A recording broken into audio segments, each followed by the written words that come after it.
Selamat datang kembali di channel Oyen GG. Di video kali ini, kita akan melanjutkan cerita Donghua, Battle Truck Devon. Ayo langsung aja ke alurnya. Xiaoyan telah mundur dalam kabut kelabu saat ini. Jelas tujuan pria Taisu ini adalah keabadian. Tidak ada minat padanya. Bukankah ada dua? Mengapa hanya ada satu sekarang? Xiaoyan bergumam dengan suara rendah. Dia telah melihat mereka berdua saat berada di bintang Viantin. Tapi sekarang dia hanya melihat satu. Dan karena dia mengenakan baju besi dewa palsu, Xiaoyan bahkan lebih tidak yakin apakah pria Taisu di depannya ini adalah salah satu dari dua yang dia lihat sebelumnya. Xiaoyan sedikit mengernyit. Dia tidak berniat untuk bergerak saat ini. Lagi pula, bahkan jika pria Taisu tidak muncul, dia akan tetap melakukannya. Hanya saja sebagian besar dari mereka akan berada di bawah komandonya untuk sementara. Tapi sekarang tampaknya nyawa ketiga orang ini itu ada di tangan orang ini. Xiaoyan juga bermaksud untuk melihat seberapa kuat pria Taisu itu. Jika dia bertarung dengannya sekarang, apakah dia akan memiliki kesempatan untuk bertarung? Dan jika dia ingin membunuhnya sekarang, apakah dia akan mengejutkan ular itu? Mari kita bicara tentang pertempuran di antara mereka. Jika hanya ada satu orang, ini adalah kesempatan bagus untuk Xiaoyan menangkap sosok itu. Lalu lihat apakah Anda bisa mendapatkan beberapa informasi berguna tentang Taisu darinya. Informasi dari Kui Jun terlalu kabur. Jika Anda bisa menghadapi Taisu secara langsung, Anda mungkin bisa mendapatkan informasi yang lebih akurat dan penting. Xiaoyan menyaksikan pertempuran sengit di ujung yang jauh. Dia pikir itu adalah pertempuran yang akan dilawan. Tetapi pertempuran itu berlangsung kurang dari setengah batang dupa, dan sekitarnya menjadi sunyi. Ketiga dewa itu semuanya terbunuh tanpa kecuali. Dan baju besi dewa palsu menyelimuti seluruh tubuh orang ini seperti dewa pembunuh. Setiap bagian tubuh adalah senjata, dan lengan dapat diubah menjadi senjata atau pertahanan sesuka hati. Ini adalah pertama kalinya Xiaoyan melihat kekuatan baju besi dewa palsu. Tetapi membunuh ketiga makhluk abadi ini terlalu cepat, hampir tanpa menggunakan banyak trik. Mereka semua telah terbunuh. Kembali, kata Xiaoyan dengan lembut. Dan setelah dia selesai berbicara, dia menyelam ke dalam kabut abu-abu. Senju selalu berani. Tetapi setelah melihat tiga sosok abadi terbunuh, dengan mata kepala sendiri, bahwa tiga sosok tidak memiliki kekuatan untuk melawan. Dia berdiri, tidak membantah, mengangguk berat dan mengikuti Xiaoyan untuk mundur ke hutan. Oh tidak, dia sepertinya mengejar.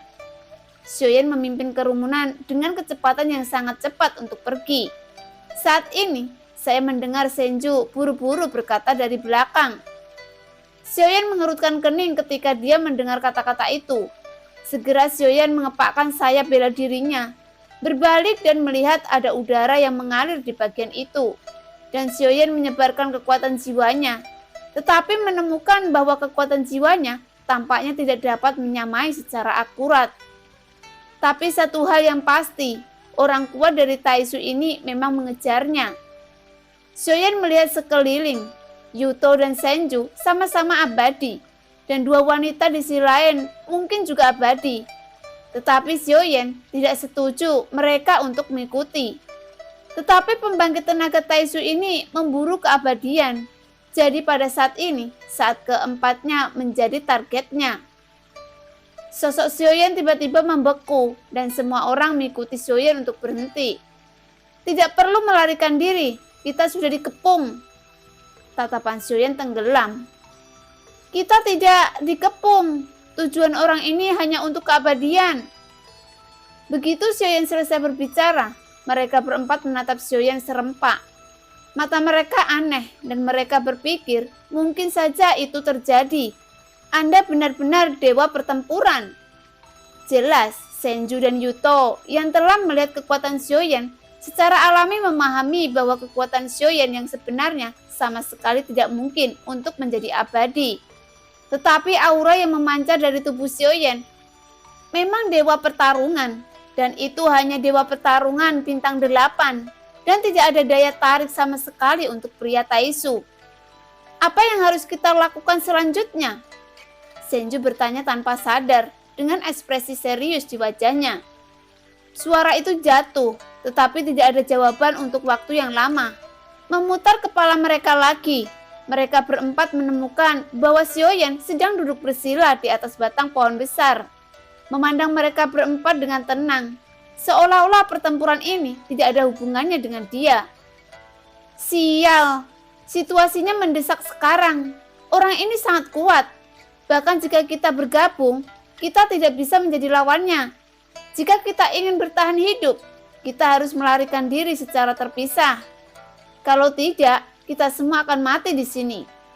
Senju mengutuk diam-diam. Dia tidak berani dia membuka mulutnya untuk Xiaoyan. Tetapi melihat penampilan Xiaoyan tidak ada hubungannya dengan dia juga merasa agak tidak berdaya di hatinya. Sosok Senju bergerak lebih dulu, tetapi saat dia bergegas keluar, sosok besar Senju ditembak mundur seolah-olah dia dipukul dengan keras. Adapun Yuto dan kedua wanita itu, mereka memilih untuk tetap tinggal daripada pergi dengan tergesa-gesa. Memang benar bahwa kekuatannya, dia tidak dapat mundur sepenuhnya. Tetapi dengan kekuatan langkah keduanya, hampir tidak mungkin untuk melarikan diri. Akan lebih baik memilih untuk diam dan menggantungkan harapanmu pada Xiaoyan. Tetapi untuk apakah Xiaoyan akan membantu mereka? Yuto tidak yakin. Saat ini, berlari adalah kematian, dan tidak berlari adalah kematian. Lebih baik untuk tinggal dan menyerah pada takdir. Di ujung jauh, sesosok merah melintas ke arahnya seperti monster. Dengan kecepatan yang sangat cepat, setiap kali dia mengambil langkah, dia terteleportasi ratusan kaki. Dan dia berada di depan mata semua orang dalam sekejap mata. Pada saat ini, sudut mulut Senju dipenuhi darah. Setelah dia berhasil menstabilkan sosoknya, dia melihat sosok di depannya dengan mata muram. Jika dia ingin melarikan diri sekarang, mungkin tidak mungkin. Kekuatan orang ini setidaknya adalah pembangkit tenaga langkah kelima. Sekarang satu-satunya kesempatan bagi kita untuk bergabung.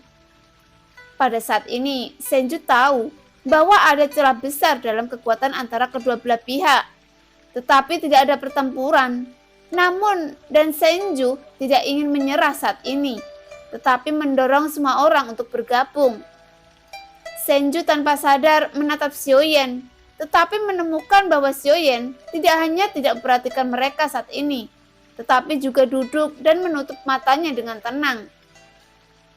Senju menggertakkan giginya sedikit. Jika Xiaoyan bersedia membantu mereka saat ini, seharusnya Xiaoyan akan membantu mereka tanpa dia minta. Jika Xiaoyan tidak mau, maka tidak ada gunanya mengatakan apapun. Apakah dia dapat bertahan sekarang? Tergantung pada mereka semuanya. Baju besi dewa palsu membungkus seluruh tubuh pria itu. Dan saat berikutnya, dia terteleportasi langsung ke arah Senju. Dan sebuah tinju merah dan hitam di pinggangnya dibungkus dengan baju besi dewa palsu seperti cairan. Dan cahaya merah menyala di tinju. Dan sebuah suara teredam meledak dalam tinju. Senju juga menggertakkan gigi saat ini. Dia sepertinya sudah siap, dan penguasa raksasa berdiri di depannya dalam sekejap. Tinju pria Taisu ini mengenai penggaris raksasanya. Terdengar suara teredam, dan dia melihat cahaya merah menyapu tinjunya. Dan pada saat berikutnya, dia mendengar suara retakan dari penggaris raksasa di tangan Senju, yang membuat pupil Senju menyusut tiba-tiba. Duar. Dengan keras, penguasa raksasa itu langsung dihancurkan olehnya. Dan kemudian tinjunya melewati penggaris raksasa yang hancur itu dan meledak ke arah Senju. Saat tinju itu mengenai Senju, itu langsung berubah menjadi cakar yang sangat tajam, langsung menembus ke arah hati Senju. Dada Senju ditusuk, tetapi tidak sepenuhnya ditusuk. Sepertinya Senju mengenakan baju besi dalam pertahanan yang sangat kuat, yang memblokir pukulan fatal dari pria Taisu itu. Jika kekuatan abadi hati diambil, Senju tidak akan mati, tetapi ranahnya juga akan jatuh. Namun tidak ada jatuh ke dewa pertarungan, tetapi akan tetap abadi. Mungkin jatuh ke langkah kedua atau jatuh ke langkah pertama. Pria Taisu tidak berhasil menembus hati Senju, jadi dia juga mengerutkan kening. Tetapi kali ini, Senju tidak memilih untuk bertahan, tetapi meningkatkan kekuatan abadinya sendiri dan meninju. Karena dia tahu pertahanan terbaik adalah melawan balik secara langsung. Duar. Tidak mungkin bagi pria Taisu untuk bertahan pada saat ini. Dan pukulan Senju yang mengandung kekuatan penghancur yang ekstrim juga mengenai dada pria Taisu itu. Dan seluruh sosok itu sepertinya ditembak ke belakang. Pada saat ini, wajah Senju suram dan pakaian di dadanya telah robek, memperlihatkan baju besi bagian dalam emas dan perak, tetapi ada 5 jejak cakar di baju besi bagian dalam. Jika bukan karena pertahanan baju besi bagian dalam, Senju pasti tidak akan memiliki kesempatan untuk melawan. Berkat armor yang sangat ganas ini, Senju terkejut karena dia juga mendapatkan baju besi bagian dalam di pelelangan dengan harga tinggi. Jika kamu tidak bergerak, nasibmu akan sama denganku setelah aku terbunuh. Kekuatan orang ini sangat aneh dan dia tidak memiliki aura keabadian. Selama kamu bisa memukulnya, kamu memiliki kesempatan untuk menang. Senju segera berbalik ke samping 3 orang yang berdiri di sana berkata. Wajah Yuto berat dan dia juga tahu apa yang dikatakan Senju. Jika mereka menyaksikan Senju terbunuh sekarang, maka mereka akan menjadi Senju kedua dan akhirnya akan sama. Dan kedua wanita itu menggigit bibirnya, matanya rumit. Namun mata kedua wanita itu juga sebenarnya terus-menerus menatap Xiaoyan. Bertanya-tanya apa yang mereka pikirkan. Dan kedua wanita masih acuh tak acuh terhadap bujukan Senju. Tidak tahu apa yang mereka tunggu. Rencananya telah berubah, mundurlah. Salah satu wanita berbisik dan yang lainnya sedikit mengangguk. Setelah selesai berbicara, sosok kedua wanita melesat mundur dengan kecepatan yang sangat cepat. Dan ekspresi Senju segera berubah. Dan jelas bahwa gadis kedua berencana untuk melarikan diri dari sini. Taiking, Yuking, apakah kamu ingin menyeberangi sungai dan merobohkan jembatan? Teriak Senju tajam. Xiaoyan tiba-tiba membuka matanya dan menatap kedua wanita yang hendak melarikan diri. Kedua nama ini telah didengar Xiaoyan sebelumnya dan mereka diperoleh dari mulut kaisar wanita. Dan mereka adalah 2 anggota Dewa Abadi dari Istana Dewa Berburu. Sebenarnya Xiaoyan sudah mengetahui identitas kedua wanita ini, tetapi dia hanya merasa aneh bahwa Senju mengenali mereka. Jika nyawanya tidak terancam, Senju mungkin akan berpura-pura tidak mengenal mereka. Xiaoyan telah menguji kedua wanita sebelumnya, dan alasan mengapa dia tidak bergerak adalah karena dia ingin melihat kapan kedua wanita itu akan bergerak. Rupanya, penampilan pria Taisu itu sepertinya tidak dalam rencana mereka. Dan mereka telah bersabar sampai sekarang dan tidak bergerak. Senju tahu, begitu kedua wanita mundur, Xiaoyan tidak akan bergerak, maka dia pasti akan mati. Jadi pada saat ini, Senju tiba-tiba memanggil nama mereka berdua. Tapi Senju tahu lebih banyak lagi bahwa setelah dia memanggil nama mereka, dia mungkin dalam bahaya. Duar. Saya melihat kedua sosok itu mundur dengan sangat cepat. Setelah sekitar 100 kaki, kekuatan besar benar-benar memantulkannya kembali. Corak kedua gadis itu berubah drastis pada saat ini. Jelas bahwa pria Taisu telah memasang penghalang yang kuat, menutupi mereka semua dalam jarak 100 kaki ini. Dan tidak ada yang bisa pergi dari sini. Ayo bergandengan tangan dan hancurkan penghalang ini. Saat kedua wanita itu berbicara, hembusan angin mengaspal permukaan. Dan wajah Yuking berubah. Dia tidak peduli menyembunyikan kekuatannya saat ini. Dan momentum kuat dari langkah kelima dari keabadian kaisar meletus dengan keras. Tuar. Emas dan besi bertabrakan dan percikan menyebar seketika. Memegang pedang panjang di tangan Yuking, sosok merah gelap tiba-tiba muncul di depannya, memegang pisau hitam di tangannya dan bertabrakan dengan pedang panjang Yuking. Haha, langkah kelima keabadian. Aku sudah lama mencari dan akhirnya aku bertemu satu. Di bawah topeng merah gelap terdengar suara suram. Pada saat yang sama, di belakang mereka angin kencang bertiup lagi. Taiking tiba-tiba berbalik dan bahkan ketika dia melihat sosok merah gelap lainnya menyerang, dia tidak terus bersembunyi dan mengeluarkan kekuatan sejatinya, juga memegang pedang panjang di tangannya dan memblokirnya. Sekarang dua pembangkit tenaga Taisu telah muncul. Xiaoyan tidak memiliki keraguan di dalam hatinya. Tampaknya Suho mengatur permainan untukku.